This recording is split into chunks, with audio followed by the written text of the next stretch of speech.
स्वागत है दोस्तों आपका मेरे YouTube channel civil on spot में। तो आज हम लोग देखने वाले हैं जो हमारा एसएससी जेईई के एमसीक्यू की सीरीज़ है उसका आज पार्ट 5 देखेंगे हम लोग।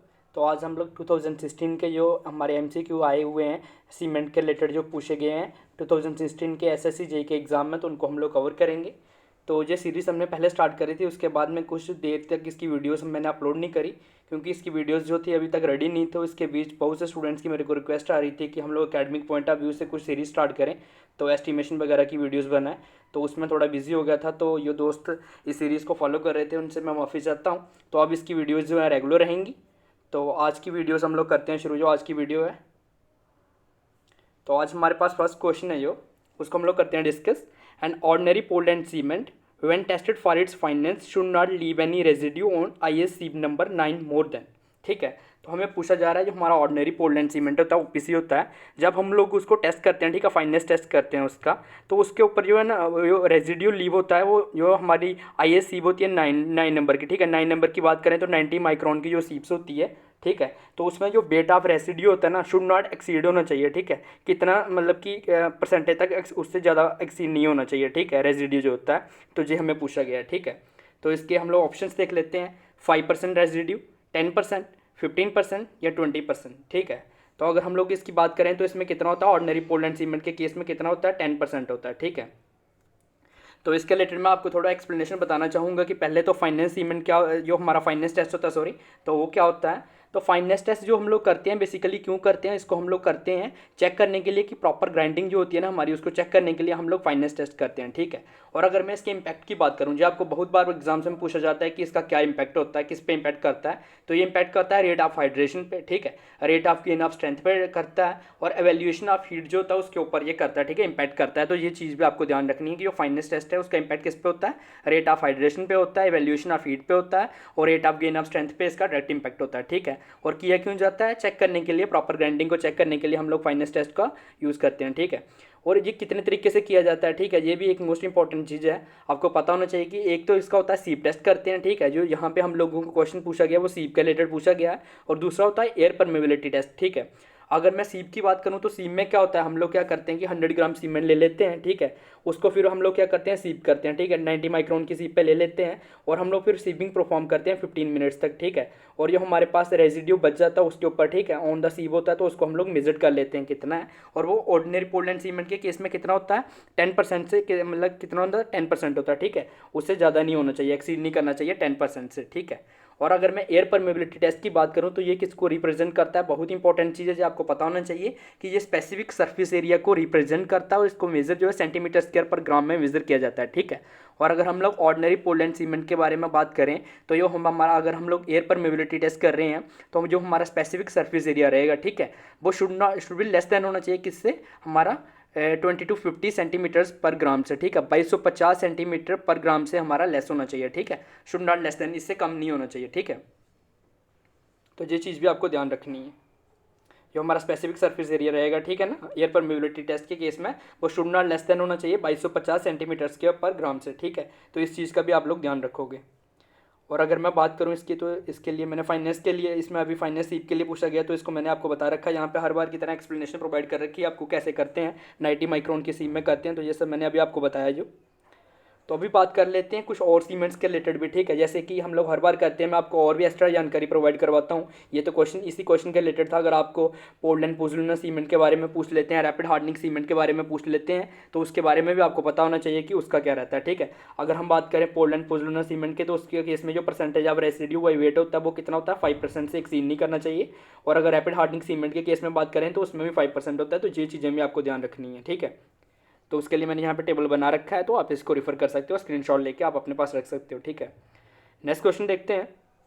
नेक्स्ट क्वेश्चन है हमारे पास, rapid hardening cement attains early strength due to. ठीक है, ये जो क्वेश्चन है रैपिड हार्डनिंग सीमेंट के ऊपर ऑलरेडी मैंने बहुत बार इसको डिस्कस करा हुआ है, इससे पहले वाली जो मैंने वीडियोस बनाई हुई हैं एसएससी जेईई के रिलेटेड, जो पार्ट 4 तक है। अब मुझे याद नहीं है कि कौन सी वीडियोस में इसको डिस्कस किया गया है, लेकिन आप एक बार उन सब वीडियो को जरूर देखिएगा। इससे पहले मैंने एक्सपेक्टेड एमसीक्यू की सीरीज़ भी बनाई थी सीमेंट के ऊपर, तो उसमें भी मैंने इन सबको अच्छे तरीके से कवर करा हुआ है। आप एक बार उसको भी देख लीजिएगा कि रैपिड हार्डनिंग सीमेंट क्या होता है। लेकिन फिर से आज हम लोग डिस्कस करेंगे इसको, लेकिन अभी इतना डीप नहीं जाएंगे हम लोग। तो ऑप्शंस देखते हैं, larger proportion of lime grounded finer than the normal cement, ठीक है। उसके बाद lesser proportion of lime grounded coarse जो हमारे फाइनर देन नॉर्मल सीमेंट। उसके बाद तीसरा ऑप्शन जो हमें दे रखा है lesser proportion of lime grounded finer than normal cement. उसके बाद फोर्थ ऑप्शन है लार्जर प्रोपोर्शन ऑफ हमारा lime grounded coarse finer than normal cement, ठीक है। तो अगर हम रैपिड हार्डनिंग सीमेंट की बात करें, अर्ली स्ट्रेंथ गेन करता है किसकी वजह से, लार्जर प्रोपोर्शन होता है इसमें of lime grounded finer than normal cement से, ठीक है। उसकी वजह से ये क्या करता है कि अर्ली स्ट्रेंथ जो है अटेन करता है, ठीक है। तो इसका ऑप्शन जो है फर्स्ट जो है करेक्ट हो जाएगा। और अगर इसकी एक्सप्लेनेशन की बात करूँ मैं, तो जो रैपिड हार्डनिंग सीमेंट होता है आपको पता है कि ये सिमिलर होता है किसके जैसा, ऑर्डिनरी पोलैंड सीमेंट के जैसा सिमिलर होता है। इसमें होता क्या है एक्सपेक्ट, मतलब कि ऑर्डिनरी पोलैंड सीमेंट से क्या अलग होता है अगर बात करें तो इसमें जो हमारा ट्राई कैल्शियम सिलिकेट होता है, ठीक है, उसका प्रोपोर्शन जो होता है लार्जर होता है और लेसर प्रोपोर्शन होता है डाई कैल्शियम सिलिकेट का, ठीक है। आपको इस चीज़ का ध्यान रखना है कि लार्जर प्रोपोर्शन होता है ट्राई कैल्शियम सिलिकेट का और लेसर प्रोपोर्शन होता है डाई कैल्शियम सिलिकेट का। Try calcium silicate, die calcium silicate ये तो आपको पता है ना बॉक्स कंपाउंड होते हैं, इसको हमने अच्छे से डिस्कस करा हुआ है। इससे पहले वाली जो वीडियोज़ है मेरी एमसीक्यूज़ की सीरीज़ में ही ऑलरेडी डिस्कस करा हुआ है। एक्सपेक्टेड एमसीक्यू की सीरीज़ में बॉक्स कंपाउंड के ऊपर मैंने पूरा कवर करा हुआ है, तो आप एक बार उनको जरूर देखिएगा। उसमें मैंने डिफरेंट जो बॉक्स कंपाउंड है उनके जो प्रॉपर्टीज़ रहती हैं उसके बारे में ऑलरेडी एक्सप्लेन कर रखा है, ठीक है। तो इसमें मैंने आपको बताया कि लार्जर प्रोपोर्शन रहता है ट्राइकैल्शियम सिलिकेट का और लेसर प्रोपोर्शन रहता है डाइकैल्शियम सिलिकेट का। और इनको क्या होता है, इनको प्रॉपर्ली हम लोग larger proportion of lime grounded finer than cement होता है, ठीक है ना, ग्राउंडेड मोर फाइनली किया जाता है। तो इसकी वजह से क्या होता है कि रैपिड हार्डनिंग सीमेंट जो होता है अर्ली स्ट्रेंथ अटेन करता है, ठीक है। तो एक्सप्लेनेशन के लिए आप इसको देख सकते हो। नेक्स्ट क्वेश्चन देखेंगे, the percentage of water for normal consistencies, ठीक है। नॉर्मल कंसिस्टेंसी के लिए जो हमारा परसेंटेज ऑफ वाटर होता है वो कितना होता है, ठीक है। तो ऑप्शंस देखते हैं, 5% to 15% रहता है, 10% to 25% रहता है, 15% to 25% रहता है, 20% to 30% रहता है, ठीक है। तो अगर मैं परसेंटेज ऑफ जो हमारा रहता है वाटर फॉर नॉर्मल कंसिस्टेंसी की बात करूँ तो वो कितना रहता है, नॉर्मली हमारा 20% to 30% रहता है, ठीक है। और अगर मैं इसकी बात करूँ तो कंसिस्टेंसी जो होता है रिलेटेड किसके साथ करता है, फ्लूइडिटी ऑफ मिक्स के साथ करता है। इस चीज़ को आपको ध्यान रखना है, डायरेक्टली किसके साथ रिलेटेड होता है, फ्लूइडिटी ऑफ मिक्स के साथ रिलेटेड होता है।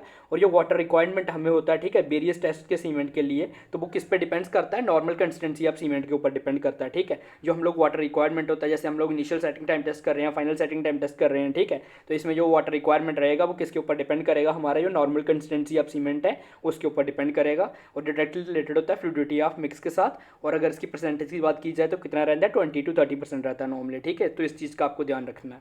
तो ऑप्शन 4 जो यहाँ पे करेक्ट हो जाएगा। नेक्स्ट क्वेश्चन देखते हैं, soundness test of cement determines. इसको मैंने बहुत बार कवर कर चुका है, ये क्वेश्चन जो है देखिए, जो हम लोग क्वेश्चंस बनाते हैं 2016 में, तो मैं सभी क्वेश्चन फिर से आपको बताता हूँ, ठीक है। ऐसा नहीं है कि कोई क्वेश्चन रिपीट हो गया तो उसको मैं बताऊंगा नहीं फिर से आपको। तो आप देख सकते हो हर बार यही क्वेश्चन पूछे जा रहे हैं, ठीक है। सिर्फ थोड़ा सा घुमाया जाता है क्वेश्चन को, थोड़ा सा आगे पीछे से उसके डिटेल में कंसेप्ट पूछे जाते हैं। तो आपको अच्छे तरीके से टॉपिक को पढ़ना है। अब जैसे soundness test of cement determines, तो ये बहुत ही सिंपल क्वेश्चन है, ठीक है, हर बार पूछा जाता है। तो इन सब चीज़ों में आपको कन्फ्यूज़ नहीं होना, क्योंकि कुछ चुनिंदा चीज़ें ही हैं इसमें, ठीक है। तो आपको हर बार 3-4 क्वेश्चन जो हैं सीमेंट में से देखने को मिल जाते हैं। तो इनमें से कंफ्यूज नहीं होना, अच्छे तरीके से पूरा टॉपिक को पढ़ लेना, क्योंकि थोड़ा सा ही टॉपिक है, इसमें कुछ ज़्यादा है नहीं, सिर्फ आपको याद रखने की चीज़ें हैं, ठीक है, नॉर्मल सी चीज़ें हैं। तो आप इसमें से अच्छे से ये 3 या 4 क्वेश्चन जो इसमें से आएंगे आपको, तो उनको अच्छे से आप कवर कर सकते हो, ठीक है। इनमें से आपका कोई भी जो बिल्डिंग मटेरियल्स रहता है, अगर आप देखो तो आजकल जो हमारा पीछे के पेपर देखेंगे हम लोग, ठीक है, तो उसमें क्या है कि अगर हम लोग इसकी परसेंटेज देखें तो हमारे 25% तक इसमें से आ जाता है, बिल्डिंग मटेरियल्स और कंक्रीट टेक्नोलॉजी वगैरह जो रहता है दोनों का, ठीक है, इतनी परसेंटेज में इसमें से पूछा जाता है, ठीक है। तो आपको ये पूरा जो है 25, अगर 25 मार्क्स के क्वेश्चन इसमें से आ रहे हैं 100 में से, ठीक है, अगर मान के चलें आप, तो मान लो कि 100 में से 25 का इसमें से आ रहा है, परसेंटेज के हिसाब से देखें, तो आपको इसमें से एक भी क्वेश्चन गलत नहीं करना चाहिए, क्योंकि ये बहुत ही सिंपल चीज़ें होती हैं, इसमें कुछ कैलकुलेट नहीं करना होता, डायरेक्टली आंसर देने होते हैं। अगर कुछ कैलकुलेशन आती भी है तो जस्ट माइनर सी कैलकुलेशन होती है, जिसको हम लोग 10 to 20 सेकंड में कैलकुलेट कर सकते हैं, ठीक है। तो इसमें आपको कुछ ज़्यादा कन्फ्यूजिंग होता नहीं है, सिर्फ आपको कंसेप्ट जो याद रखने होते हैं, तो आप इसको अच्छे तरीके से कवर कर सकते हैं। जैसे इसी की क्वेश्चन की बात करें तो इसमें क्या है देखने वाला, क्योंकि इसको हमने इतनी बार डिस्कस करा हुआ है। ये साउंडनेस टेस्ट ऑफ सीमेंट क्या डिटरमाइंस करता है, क्वांटिटी ऑफ फ्री लाइम करता है, अल्टीमेट स्ट्रेंथ करता है, ड्यूरेबिलिटी स्ट्रेंथ करता है, या इनिशियल सेटिंग टाइम करता है। तो ये आपको पता है कि क्वांटिटी ऑफ फ्री लाइम जो है जो इससे होता है, ठीक है। तो आई डोंट थिंक कि इसके लिए आपको एक्सप्लेनेशन की ज़रूरत चाहिए होगी, क्योंकि इसको हमने ऑलरेडी बहुत बार डिस्कस करा हुआ है। तो आप मेरे चैनल को, अगर आप मेरे यूट्यूब चैनल पर नए हैं तो चैनल को सब्सक्राइब कर लीजिए। नेक्स्ट क्वेश्चन है हमारे पास, for 50 kg of cement bag the water required is, ठीक है। जो हमारा 50 kg अगर सीमेंट का कोई बैग है, ठीक है, उसके लिए हमें कितना वाटर रिक्वायर्ड होगा, ठीक है। ये क्वेश्चन इंटरेस्टिंग है। 16.5 लीटर चाहिए होगा, 18.5 लीटर चाहिए होगा, 20.5 लीटर चाहिए होगा या 22.5 लीटर चाहिए होगा, ठीक है। तो इसके लिए देखो कि अगर इस क्वेश्चन की मैं बात करूँ तो डिफरेंट डिफरेंट बुक्स में आपको डिफरेंट डिफरेंट आंसर मिल सकते हैं, ठीक है। तो हम लोगों ने जो मतलब मोस्ट प्रोबेबली सबने एक्सेप्ट किया हुआ है उसको लिया हुआ है, ठीक है। इसमें क्या है कि अगर मैं आपको बात करूँ तो इसमें क्या रहता है कि जो हमारा बॉइड्स हो, आपको पता है कि जो हमारा हम लोग लेते हैं 38% of water by weight of cement लेते हैं, रिक्वायर्ड होता है हमारा complete the hydration and filling of voids of the cement particles. Hydration of cement के ऊपर ये मेरे इससे पहले वाली लेक्चर्स आए हैं, उसमें मैंने प्रॉपर तरीके से एक्सप्लेन करा हुआ है कि ये 38% कैसे आता है, ठीक है। आपको तो पता है कि ये 38% जो वेट ऑफ सीमेंट का लिए रिक्वायर्ड होता है हमें किसके लिए, क्या करने के लिए, फिलिंग द वॉइड्स और सीमेंट पार्टिकल्स के लिए, ठीक है, हमें चाहिए होता है ये, ठीक है, वॉइड्स फिल करने के लिए और हाइड्रेशन को कंप्लीट करने के लिए, ठीक है। तो ये जो चीज़ है कुछ बुक्स में अगर आप देखोगे तो इसको 0.38 जो है हमारा वाटर सीमेंट रेशियो लिया जाता है, 0.38 को मल्टीप्लाई करा देते हैं 50 से, तो जो वैल्यू हमारी आके निकल के आ जाएगी वो आ जाएगी 19 के आसपास, तो इसका सेकंड ऑप्शन करेक्ट कर देंगे। लेकिन बहुत सारी बुक्स में इसको दिया हुआ है कि जो हमारा, आपको पता है कि जैसे मैंने आपको इससे पहले वाली एक वीडियो थी जिसमें मैंने डिस्कस करा था आपके साथ कि जो नॉर्मली हमारा जो हम लोग लेते हैं वर्केबिलिटी 0.45 लोग हम लोग ऑन द साइड ले लेते हैं, ठीक है। उससे ऊपर लेंगे तो उससे क्या होगा, हमारी जो स्ट्रेंथ होती है वो रिड्यूस होना शुरू हो जाती है। तो मोस्ट ऑफ बुक्स में अगर आप देखोगे तो 0.45 ही लिया हुआ है, 0.45 को मल्टीप्लाई करा देंगे 50 के साथ तो जो वैल्यू निकल के आ जाएगी 22.5 kg निकल के आ जाएगी।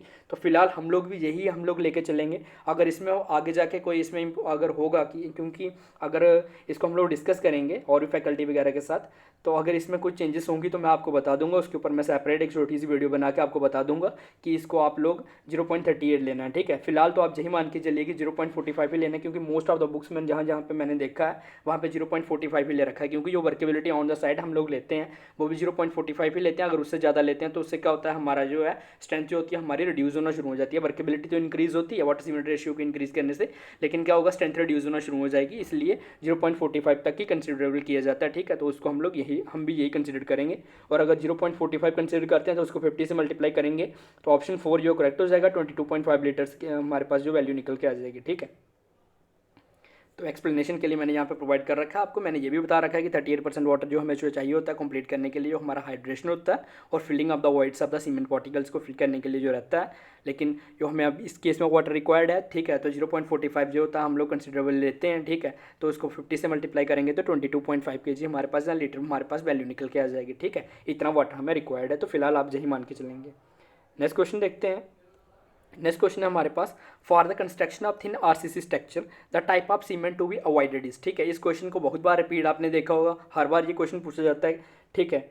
तो आई थिंक ये 2 to 3 टाइम्स है जब मैंने इस क्वेश्चन को आपको रिपीट कर रहा हूँ। अब आपको इसमें कोई कन्फ्यूजन होना नहीं चाहिए, क्योंकि इन सब सीमेंट्स के ऊपर भी मैंने प्रॉपर हर एक वीडियो बना रखा है। इससे पहले वाली वीडियोस देखोगे तो इन ये यहाँ पे मैंने 4 सीमेंट लिख रखे हैं, इन चारों सीमेंट के भी प्रॉपर्टीज़ को मैंने वीडियो में डिस्कस करा हुआ है। जैसे इस बार मैं ना अभी मैं आपके साथ डिस्कस करूँगा जो हमारे पोजलोना की प्रॉपर्टीज़ रहती हैं, ठीक है। इसके बाद क्वेश्चन में मैंने डिस्कस करा हुआ है, स्लाइड डाला हुआ है पोजलोना सीमेंट की प्रॉपर्टीज़। तो ऐसे ही मैंने जो रैपिड हार्डनिंग सीमेंट की प्रॉपर्टीज़ रहती हैं, लो हीट सीमेंट की प्रॉपर्टीज़ रहती हैं, ब्लास्ट फर्नेस लाइक सीमेंट की प्रॉपर्टीज़ रहती हैं, इससे पहले वाली वीडियोस में मैंने पूरा डिस्कस करा हुआ है और उसके ऊपर 2 से 3 स्लाइडें डाली हुई हैं जिसमें मैंने हर एक प्रॉपर्टीज़ उसकी रहती है, कैसे बनता है, क्या रहता है, किसके ऊपर डिपेंड्स करता है, ठीक है, और क्या क्या प्रॉपर्टीज़ रहती हैं, कहाँ यूज रहता है, क्या इसका केमिकल्स रहते हैं, ठीक है, प्रोपोर्शन क्या रहता है। तो वो हर एक चीज़ ऑलरेडी डिस्कस करी हुई है, आप उन वीडियो को एक बार जरूर देखिएगा ताकि आपको उनका प्रॉफिट मिल सके, ठीक है, कि आपको कोई अगर कन्फ्यूजन हो इनके रिलेटेड, क्योंकि बहुत अच्छी प्रॉपर्टीज़ वगैरह मैंने उनको आपके लिए ढूंढ के लाई हुई है, ठीक है, प्रॉपर तरीके से रिसर्च करी हुई है ताकि आपका कोई पॉइंट छूट ना जाए, ठीक है।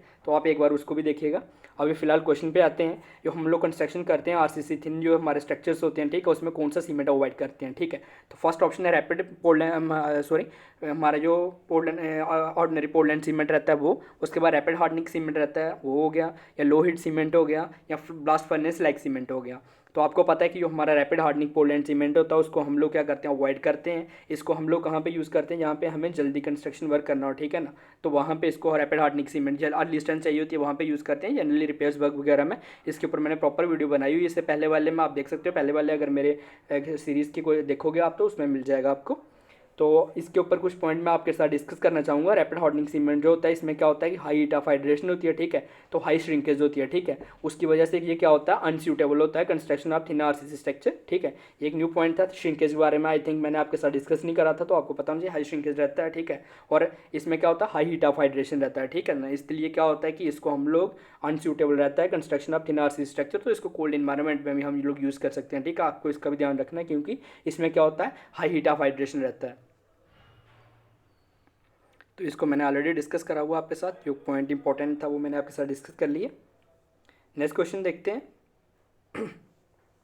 Percentage of pozzolanic material containing clay up to 80% use for the manufacturing of pozzolana cement is, ठीक है, हमें पूछा जा रहा है कि जो हमारी परसेंटेज होती है, ठीक है, पोजोलैनिक मटेरियल्स होती है जिसमें क्या क्ले कंटेन कर रहा है, ठीक है, 80% क्ले कंटेन कर रहा है ये, और मैन्युफैक्चरिंग किसकी करने के लिए पोजोलिना सीमेंट की, ठीक है, तो उसमें जो पोजोलैनिक मटेरियल्स की परसेंटेज रहती है उसके बारे में हमें पूछा जा रहा है कितनी ले सकते हैं हम लोग, ठीक है, तो ऑप्शन देख लेते हैं 30%, 40%, 50% या 60%। तो इसका ऑप्शन 1 जो आपका करेक्ट हो जाएगा, कितनी लेते हैं हम लोग 30% लेते हैं। अगर मैं इसकी बात करूँ तो ये क्या होता है, कैसे मैन्युफैक्चर किया जाता है, by grinding Portland cement clinker जो होते हैं और पोजोलिना, ठीक है, पोजोलिना क्या होता है यूजली हम लोग क्या लेते हैं फ्लाई ऐश लेते हैं, ठीक है, कितने लेते हैं 10 to 30% तक हम लोग लेते हैं, तो इस ऑप्शन के अकॉर्डिंग देखें तो 30% इसमें करेक्ट हो जाएगा, ठीक है हमारा। और भाई इसको करते हैं हम लोग, ठीक है, intimately and uniformly blending Portland cement and fine pozzolana के साथ भी इसको किया जा सकता है, ठीक है, तो आपको ध्यान रखना है इसमें फ्लाई ऐश जनरली हम लोग यूज़ करते हैं एज अ पोजोलिना और उसकी परसेंटेज रहती है 10 to 30%, ठीक है, तो इसका आप लोग ध्यान रखेंगे। तो आपके रेफरेंस के लिए हर बार की तरह मैंने एक्सप्लेनेशन दे रखा है, तो आप इसका स्क्रीनशॉट ले सकते हैं। नेक्स्ट देख लेते हैं पोजोलिना की जो प्रॉपर्टीज़ रहती हैं, जैसे मैंने आपको बताया कि कुछ नई चीज़ आती है तो उसको मैं आपके साथ डिस्कस करता हूँ उसकी प्रॉपर्टीज़। तो पोजोलिना सीमेंट की जो प्रॉपर्टीज़ रहती हैं इसमें क्या होता है, लेस हीट ऑफ हाइड्रेशन रहता है, ठीक है, low rate of development of strength रहता है इसमें, ठीक है, उसके बाद में इसको हम लोग यूज़ कर सकते हैं मेराइन वर्क्स वगैरह में यूज़ कर सकते हैं, मास कंक्रीटिंग ऑपरेशन चल रहे हैं कोई डैम्स वगैरह लार्ज फाउंडेशन एक्सेट्रा में यूज़ कर सकते हैं।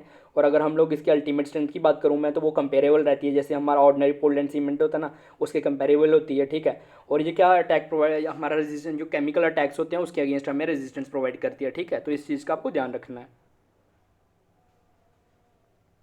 नेक्स्ट देखते हैं pick out incorrect statement applicable to the field test of good cement. तो इसके ऊपर मैं ज़्यादा डिस्कस करूंगा नहीं क्योंकि फील्ड टेस्ट के ऊपर मैंने ऑलरेडी एक वीडियो बना रखा है जिसमें मैंने आपको फील्ड टेस्ट जो सीमेंट रहता है उसके ऊपर बताया हुआ है आपको। तो अभी आपको इनमें से इनकरेक्ट स्टेटमेंट बतानी है क्योंकि इसके ऊपर जितने भी टेस्ट किए जाते हैं, ठीक है, फील्ड में अगर कोई सीमेंट आता है तो उसके ऊपर मैंने प्रॉपर वीडियो बना रखी है, ठीक है, स्टोरेज के ऊपर भी मैंने वीडियो बना रखी है। तो इंजीनियर नीड्स टू नो करके एक मैंने प्ले लिस्ट बना रखी है, उसमें आप जाइए तो उसको आप वहाँ पर आपको वीडियोज़ मिल जाएंगी। फील्ड टेस्ट ऑफ सीमेंट के ऊपर यहाँ पर आपको मिल जाएगा, उसके जो मैंने प्लेलिस्ट बना रखी है अलग से जिसमें आपको फील्ड टेस्ट मिल जाएगा और इंजीनियर नीड्स टू नो में आपको मिल जाएगा कि सीमेंट की स्टोरेज कितनी देर के लिए कर सकते हैं हम लोग, कैसा होता है, सब मैंने ऑलरेडी डिस्कस कर रखा है। तो उन वीडियोस को आप एक बार जरूर देखिएगा, खासकर फील्ड टेस्ट वाली, क्योंकि इसमें से क्वेश्चन आपको एसएससी जेईई में भी पूछे जाते हैं। तो उसके ऊपर जितने भी फील्ड टेस्ट किए जाते हैं, ठीक है, मैंने प्रॉपर तरीके से हर एक टेस्ट को कवर कर रखा है, ठीक है, तो उस वीडियो को आप एक बार जरूर देखिएगा। अभी बात करते हैं यहाँ पे जो स्टेटमेंट दे रखी है इनमें से कौन सी इनकरेक्ट है। तो when one thrust hands into a bag of cement one should feel warm, ठीक है, ये स्टेटमेंट गलत है। आपको पता है कि जो जब हम लोग क्या करते हैं हैंड इंसर्ट करते हैं, ठीक है, या फिंगर इंसर्ट करते हैं, हैंड इंसर्ट करते हैं सीमेंट बैग पे, ठीक है, तो उससे वार्म फील नहीं होता, कूल फील होता है, ठीक है। नेक्स्ट है the colour of cement is blue, ये भी गलत है, ठीक, कलर ऑफ सीमेंट कौन सा होता है ये आप मुझे कमेंट में बताइए। When handful of cement is thrown in bucket it sinks immediately, ये भी गलत है क्योंकि ये सिंक नहीं होता, ठीक है, थोड़ी देर के लिए ये फ्लोट करता है, ठीक है। तो ये मैंने आपको बता दिया, इसमें से ये क्वेश्चन मैंने आपको कमेंट में करने के लिए बोला है कि कलर ऑफ सीमेंट, ये क्योंकि मोस्ट सिंपल सा क्वेश्चन है, आपको पता होना चाहिए कलर ऑफ सीमेंट क्या होता है, तो ये आप मुझे कमेंट में बताइएगा। और बात करें इस क्वेश्चन की तो इसकी जो तीनों स्टेटमेंट है फर्स्ट की गलत है, ठीक है, तो इसलिए ऑप्शन 4 जो है वो करेक्ट हो जाएगा क्योंकि ऑल ऑफ द अबव जितनी भी स्टेटमेंट है सारी की सारी स्टेटमेंट जो है इनकरेक्ट है, ठीक है, तो ऑप्शन 4 जो हमारा करेक्ट हो जाएगा। इसकी एक्सप्लेनेशन देने की जरूरत नहीं है क्योंकि ऑलरेडी मैंने वीडियो बना रखी है, तो उस वीडियो को आप एक बार जरूर देखिएगा। नेक्स्ट क्वेश्चन है द कंपाउंड ऑफ पोर्टलैंड में हमारा Portland cement which reacts immediately with water and also set first, ठीक है, इसके ऊपर भी मैंने प्रॉपर वीडियो बना रखी है, एक्सपेक्टेड एमसीक्यू की सीरीज़ है, उसमें मैंने हर एक जो बॉक्स कंपाउंड हमारे होते हैं उसको डिस्कस कर रखा है कि कौन सा कंपाउंड्स के बारे की जो इनकी प्रॉपर्टीज़ रहती हैं, तो उसको भी आप देख सकते हो, ठीक है, तो इसको हम लोग ज़्यादा डिटेल्स में नहीं देखेंगे अभी, ठीक है। डाइकैल्शियम सिलिकेट होता है, ट्राइकैल्शियम सिलिकेट होता है, ट्राइकैल्शियम एल्यूमिनेट होता है या ट्राइकैल्शियम एल्यूमिनोफेराइट होता है, ठीक है, तो इसमें ऑप्शन 3 करेक्ट हो जाएगा। ट्राइकैल्शियम एल्यूमिनेट जो होता है वो क्या करता है फर्स्ट सेट होता है और इमीडिएटली रिएक्ट कर जाता है वाटर के साथ, और ये किसके लिए रिस्पॉन्सिबल होता है फ्लैश सेट के लिए, ठीक है। तो ये जो क्वेश्चन मैं आपको बता रहा हूँ आप सोच रहे होगे कि हर बार वीडियो का, क्योंकि इसके ऊपर ऑलरेडी मैं डिस्कस कर चुका हूँ चीज़ें, ठीक है, अगर आपको वो चीज़ें एक बार आप जरूर उन वीडियोज़ में देखिए, अगर उनमें से कोई चीज़ आपको समझ नहीं आती है, कोई डाउट्स है तो आप मुझे कमेंट कर सकते हो, आप मुझे डायरेक्टली इंस्टाग्राम पर भी डीएम कर सकते हो, मैंने इंस्टाग्राम की आईडी ऑलरेडी अपने डिस्क्रिप्शन में प्रोवाइड कर रखी है, तो वहाँ से आप मुझे कर सकते हो अगर उनमें कोई डाउट्स है, क्योंकि बार बार हम लोग अगर डिस्कस करेंगे तो वीडियो बहुत लंबी होती जाएगी, फिर आपको भी बोरिंग फील होगा, ठीक है, क्योंकि हम लोग 15 क्वेश्चंस कवर करते हैं और 30 मिनट्स की हमारी वीडियोज़ वगैरह रहती हैं, मोस्ट प्रोबेबली इतने टाइम रहती है, थोड़ा आगे पीछे हो सकता है, तो इसलिए मैं ज़्यादा इसमें जो चीज़ें न्यू हैं तो वो मैं आपके साथ डिस्कस कर रहा हूँ। जो चीज़ें मैंने ऑलरेडी डिस्कस कर रखी हैं, जैसे मैंने आपको बता रखा है, अभी मैंने डाइकैल्शियम सिलिकेट, ट्राइकैल्शियम एल्यूमिनेट हो गया, ट्राइकैल्शियम एल्यूमिनोफेराइट हो गया, तो इसके ऊपर प्रॉपर ऑलरेडी मैंने इनकी हर एक प्रॉपर्टी को कवर कर रखा है, इनके ऊपर 10-10, 12-12 जो इनकी प्रॉपर्टीज़ रहती हैं, ठीक है, कौन कौन सी चीज़ क्या होती है, ठीक है, तो उसको ऑलरेडी डिस्कस कर रखा है। तो आप एक बार उन चीज़ों को देखिए, अगर आपको कोई चीज़ उसमें से डाउट्स रहता है तो आप मुझे जरूर पूछिए, मैं आपकी उसको जरूर आंसर करूँगा, ठीक है। तो अभी इसका डिस्कस कर लिया हम लोगों ने। ट्राइकैल्शियम एल्यूमिनेट रहता है और ये रिस्पॉन्सिबल होता है फ्लैश सेट के लिए और इमीडिएटली सेट कर जाता है, सबसे पहले सेट करता है और इमीडिएटली रिएक्ट करता है वाटर के साथ, ठीक है। नेक्स्ट देखते हैं, hardening of cement occurs at, ठीक है, hardening of cement occurs at, ये क्वेश्चन भी जो है अगर आप देखोगे तो इसमें बहुत सी चीज़ों में, बहुत सी बुक्स में आपको इसका जो ऑप्शंस दिखाता हूँ मैं आपको, ऑप्शन 4 को भी देखने को मिलेगा, लेकिन अकॉर्डिंग टू कुछ बुक्स जो मैंने देखी हैं, जो रेफर करी हुई हैं, अच्छी बुक्स हैं वो भी, तो अगर अकॉर्डिंग टू मैं भी आपको बताऊँ तो इसमें क्या होता है कि अगर आप लोग देखते हो जो सीमेंट होता है ना, इसमें अगर देखो तो आई थिंक फर्स्ट स्टेटमेंट जो है वो करेक्ट होना चाहिए, क्योंकि मोस्ट ऑफ बुक्स, बहुत सी बुक्स हैं जिसमें ये फर्स्ट स्टेटमेंट करेक्ट लिखा है, लेकिन फिर भी हम लोग इसको एक बार जरूर डिस्कस करेंगे। अगर इसमें कोई और इसमें आगे आगे जाके अगर कोई चेंजेस होगी तो मैं आपको जरूर डिस्कस करूंगा। एक क्वेश्चन पहले था, एक क्वेश्चन जो होगा, अगर इसमें कोई चेंजेस होगी तो इसके ऊपर ऑलरेडी मैं एक छोटी सी वीडियो बना के डाल दूंगा, ठीक है, तो आपको इसकी टेंशन लेने की जरूरत नहीं है। फिलहाल आप इसका ऑप्शन 1 ही मान के चलिए, क्योंकि आप खुद देखिए रैपिड रेट ड्यूरिंग होता है, क्योंकि फर्स्ट फ्यू डेज में क्या होता है, रैपिडली इंक्रीज करता है और उसके बाद क्या करता है, it continues to increase at a decrease rate, ठीक है, और slow rate during the first few days होता है, ठीक है, and afterwards it continues to increase at a decrease rate, second statement है। Uniform rate throughout it says या none of the above, ठीक है, तो ऑप्शन 1 इसका जो करेक्ट होना चाहिए, ठीक है, क्योंकि क्या होता है, हार्डनिंग जो होता है सीमेंट वो रैपिड होता है किसमें, इनिशियल डेज में, ठीक है, उसके बाद ये कंटिन्यू करता है to increase at a decrease rate, ठीक है।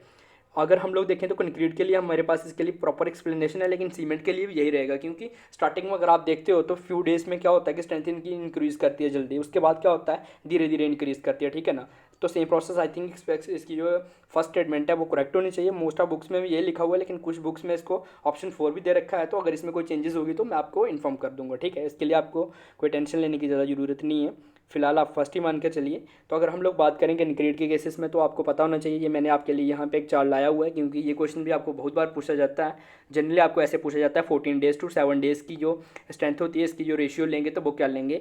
जब मैं कंक्रीट के ऊपर सीरीज़ बनाऊंगा, इसके बाद हम लोग कंक्रीट और एग्रीगेट्स वगैरह के ऊपर बनाएंगे डायरेक्टली, जो हमारी सीरीज़ आएगी, ठीक है, SSC JEE की MCQ की, तो उसमें मैं प्रॉपर ये सारे क्वेश्चन कवर करूँगा। फिर भी मैंने आपको बताने के लिए यहाँ पे इसको लिया हुआ टेबल। तो 1 डे में जो स्ट्रेंथ रहती है वो रहती है 16%, 3 डेज़ में 40% रहती है, 7 डेज़ में 65% रहती है, 14 डेज़ में 90% रहती है और 28 डेज़ में 99% तक अचीव कर लेता है। उसके बाद में बड़ी स्लो रेट में ये अचीव करता है, ठीक है। तो इनिशियल डेज़ में क्या होता है, हमारा ये जल्दी ये इंक्रीज़ कर रहा है, उसके बाद में कंटिन्यूस करता है टू एट मतलब डिक्रीज रेट से होता है, ठीक है। तो ये चीज़ ऑप्शन जो हमारी स्टेटमेंट 1 है, आई थिंक वो करेक्ट होनी चाहिए, मोस्ट ऑफ बुक्स में वही हमें रिफर करने को मिली है, ठीक है। फिर भी अगर इसमें कोई चेंजेस होगी तो हम लोग उसको मैं आपको इन्फॉर्म कर दूंगा, ठीक है। नेक्स्ट देखते हैं। नेक्स्ट क्वेश्चन है, for quality control of polled cement the test essentially done is, ठीक है। क्वालिटी कंट्रोल के लिए हम लोग पोल्ड सीमेंट के ऊपर कौन से टेस्ट हैं जो एसेंशियली डन करते हैं, ठीक है।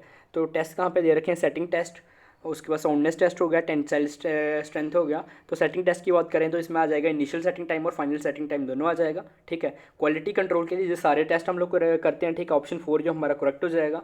हम लोग क्या चेक करते हैं, फिजिकल और केमिकल और हमारी मैकेनिकल प्रॉपर्टीज़ है सीमेंट की, क्वालिटी कंट्रोल के लिए सब चेक करते हैं। और सीमेंट एक्स आपको पता है ऐसा वो इंटरेक्ट करता है इन कंक्रीट में, ठीक है। तो इसलिए जितने भी जो टेस्ट ऊपर हमें दिए रखे हैं, ये सेटिंग टाइम टेस्ट है हमारा होता है, ठीक है। उसके बाद साउंडनेस टेस्ट होता है, टेंसाइल स्ट्रेंथ टेस्ट होता है, ठीक है।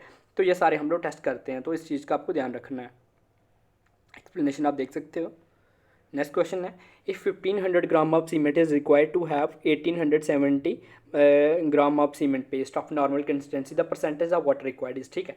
हमें दे रखा है कि हमारे पास अगर 1500 ग्राम का सीमेंट है, ठीक है, और 1875 ग्राम हमारे पास सीमेंट पेस्ट है, नॉर्मली कंसिस्टेंसी है, ठीक है। तो हमें बताना है कि the percentage of water required, इससे हमें कितना वाटर रिक्वायर्ड रहेगा, ठीक है।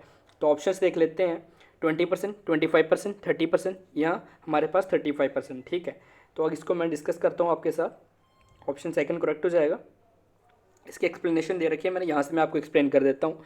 आपको जो ड्राई वेट ऑफ सीमेंट ठीक है हमें दे रखा है 1500 ग्राम ऑफ सीमेंट। तो सबसे पहले हमने ड्राई वेट ऑफ सीमेंट ले लिया, 1500 ग्राम आ गया।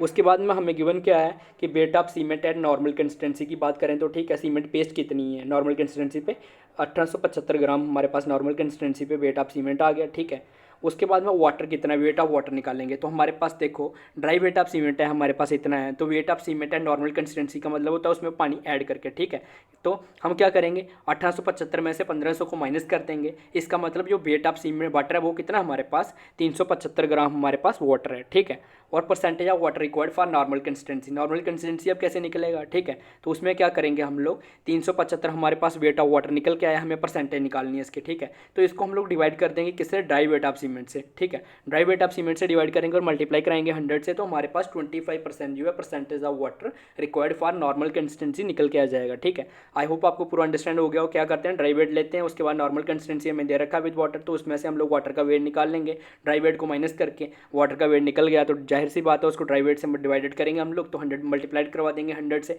तो हमारे पास परसेंटेज निकल के आ जाएगी। ठीक है, नॉर्मल कंसिस्टेंसी की परसेंटेज कितनी रहती है अभी हम लोगों ने पहले डिस्कस करा था 20 to 30% रहती है, तो 25% आ रही है, तो ये सही है। ठीक है, तो इसका ऑप्शन जो है सेकंड करेक्ट हो जाएगा। नेक्स्ट देखते हैं, the mixture of different ingredients of cement is wanted. ठीक है, जो मिक्सचर्स होता है डिफरेंट इंग्रेडिएंट्स होते हैं, कॉन्स्टिट्यूएंट्स होते हैं सीमेंट के, उसको कहाँ कितने डिग्री सेल्सियस पे हम लोग वन करते हैं। ठीक है, तो ऑप्शंस देख लेते हैं, 100 डिग्री सेल्सियस 1000 डिग्री सेल्सियस पे, 1200 डिग्री सेल्सियस पे, 1400 डिग्री सेल्सियस पे, या 1600 डिग्री सेल्सियस पे। तो अगर इसकी बात करें तो इसको हम लोग वन करते हैं। ठीक है, 1400 to 1500 डिग्री सेल्सियस पे वन करते हैं, तो इसका ऑप्शन थर्ड जो करेक्ट हो जाएगा, 1400 डिग्री सेल्सियस पे हम लोग इसको वन करते हैं। ठीक है, तो ऑप्शन थर्ड करेक्ट हो जाएगा। एक्सप्लेनेशन के लिए मैंने आपको बता रखा था, mixture of different ingredients of cement is वन एट 1400 to 1500 डिग्री सेल्सियस पे हम लोग जनरली वन करते हैं इसको।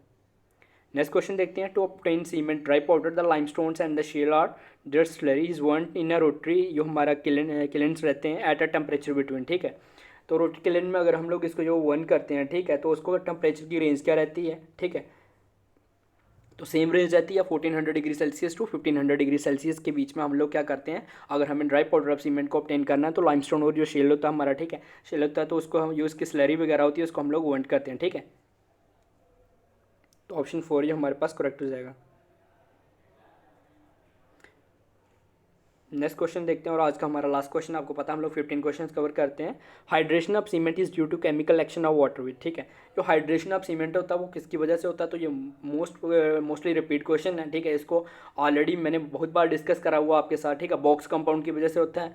तो ऑप्शन देख लेते हैं, tricalcium silicate and dicalcium silicate दोनों बॉक्स कंपाउंड है, सही है statement. Dicalcium silicate and tricalcium silicate ये भी दोनों बॉक्स कंपाउंड है, सही है statement. Tricalcium silicate and tricalcium aluminoferrite तो ये भी बिल्कुल सही स्टेटमेंट है। तो ऑल ऑफ द अबव हो जाएगा। ठीक है, hydration of cement is due to chemical action of water with, ये हमारे बॉक्स कंपाउंड की वजह से होता है। ठीक है, तो ऑप्शन 4 जो करेक्ट हो जाएगा। इसके लिए आई डोंट थिंक कि एक्सप्लेनेशन की कोई ज़रूरत है, क्योंकि ऑलरेडी हम लोगों को पता है कि हाइड्रेशन ऑफ सीमेंट किसकी वजह से होता है, chemical action of water with, जो हमारे पास जो डिफरेंट बॉक्स कंपाउंड होता है उसकी वजह से रहता है। ठीक है, तो आज हम लोगों ने नेक्स्ट 15 क्वेश्चन जो है उनको कवर करा। अगर इनमें आपको कोई भी डाउट्स वगैरह है तो आप मुझे कमेंट करके पूछ सकते हो, और आप मुझे डायरेक्टली इंस्टाग्राम पे भी डीएम कर सकते हो। तो अगर आपको ये वीडियो पसंद आई हो तो वीडियो को लाइक कर दीजिए, और आप जो हमारी सीरीज़ रहेगी इसमें मैं रेगुलरली आपको वीडियोस डालते रहेंगे। 2-3 दिनों में हमारी वीडियो हर एक वीडियो करके अपलोड करता जाऊँगा मैं। ठीक है, तो अब इसमें कोई डिले नहीं रहेगा।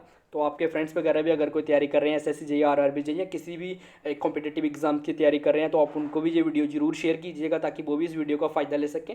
और एकेडमिक पॉइंट ऑफ व्यू से भी मैंने बहुत सी वीडियोस बना रखी हैं, और इसके बाद भी रेगुलर वीडियो हम लोग बनाते रहेंगे। जैसे स्लोप डिफ्लेक्शन मेथड अभी हम लोगों ने कंप्लीट किया है, इसके बाद हम लोग मूवमेंट डिस्ट्रीब्यूशन मेथड को स्टार्ट करने की कोशिश कर रहे हैं। ठीक है, अभी शायद स्लोप डिफ्लेक्शन मेथड के ऊपर मैं एक आध एग्जाम्पल और कवर करूँ उस पर। ठीक है, क्योंकि उसमें बहुत से स्टूडेंट्स के कमेंट्स आ रहे हैं मेरे को। ठीक है, इंस्टाग्राम पे डीएम आ रहे हैं कि उसके ऊपर कवर किया जाए। ठीक है, हम लोग सिंकिंग को लेके भी एक आध एग्जांपल सॉल्व करें, तो उसके ऊपर भी हम लोग अभी शायद काम करेंगे, उसके ऊपर भी वीडियोस रहेंगी। ठीक है, तो जो स्टूडेंट्स कॉम्पिटिटिव एग्जाम्स की तैयारी कर रहे हैं स्पेशली उनके लिए तो मैं ये सीरीज़ अब कोई भी सीरीज़ बंद नहीं करूँगा, क्योंकि हमारे रेगुलर सब जो हैं सीरीज स्टार्ट रहेगी, उसके ऊपर मैं क्वेश्चन आपके साथ डिस्कस करता रहूँगा प्रॉपर एक्सप्लेनेशन के साथ, और साथ में जो क्वेश्चन उसके साथ न्यू बन सकते हैं। जैसे मैंने आपको बताता हूँ कि कोई भी क्वेश्चन होता है, जैसे रेसिड्यू वाला क्वेश्चन था, तो उसके रिलेटेड और क्वेश्चन जो बन सकते हैं।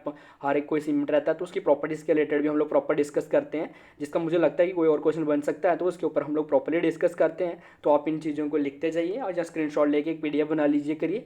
ठीक है। जो चीज़ मैं आपको बताता हूँ उसको लिख लीजिए कि ये, तो ताकि अगर कोई भी आपको मतलब कि कंसेप्ट वगैरह आपको होता है, पूछा जाता है, तो मोस्टली यही चीज़ें आपको पूछी जाती हैं। आप एग्जाम्स पॉइंट ऑफ व्यू से देखें, आप पेपर उठा के देख लीजिए कोई भी कॉम्पिटेटिव एग्जाम का, नॉर्मली एसएससी जेई के लेवल पे रहते हैं, ठीक है। हम लोग अभी गेट की बात नहीं कर रहे हैं, एसएससी जेई की एग्जाम बात कर रहे हैं, ठीक है। गेट में क्या रहता है कि उसमें न्यूमेरिकल पोर्शन ज़्यादा रहता है और उसमें ये चीज़ें जो हैं इन चैप्टर्स को कम पूछा जाता है। लेकिन अगर हम लोग एसएससी जेई की बात करें, ठीक है, जेई पॉइंट ऑफ व्यू की बात करें, ठीक है, जे के एग्जाम रहते हैं, सेंट्रल के रहते हैं, स्टेट के रहते हैं, तो आपको ये चीज़ें बहुत ज़्यादा देखने को मिलेंगी। इसलिए मैंने पहले ये वाले चैप्टर स्टार्ट करे हुए हैं, कंक्रीट टेक्नोलॉजी और हो गया, हमारा बिल्डिंग मटेरियल्स हो गया, क्योंकि इनमें से ज़्यादा पूछा जाता है, ठीक है। तो इसमें से 25% आप देख सकते हो कि 25% वेटेज है, मैं आप खुद देख सकते हो, आपके पास बुक्स होंगी, क्योंकि 25% तक आपको ये चीज़ें पूछी जाती हैं, ठीक है। मतलब ये जो हमारे टॉप इन अगर इन बुक्स को मिला जाए, बिल्डिंग मटेरियल्स और कंक्रीट टेक्नोलॉजी की, ठीक है, तो दोनों आपस में इंटरलिंक्ड हैं, ठीक है। तो इसलिए इन चीज़ों को आपको कभी स्किप नहीं करना, हर एक चीज़ को प्रॉपर तरीके से कवर करना है, ठीक है। तो अगर आप मेरे यूट्यूब चैनल पर नए हैं तो चैनल को सब्सक्राइब कर लीजिए और बेल आइकन को भी प्रेस कर दीजिए, ताकि जब मैं न्यू वीडियो बनाऊं तो आपको नोटिफिकेशन मिलती रहे। और इस वीडियो को ज़्यादा से ज़्यादा अपने फ्रेंड्स वगैरह के साथ शेयर कीजिए, जैसे मैंने आपको बताया, ताकि हम और लोगों के साथ, ज़्यादा से ज़्यादा लोगों के साथ जुड़ सकें। मेरी वीडियो देखने के लिए धन्यवाद। Thank you.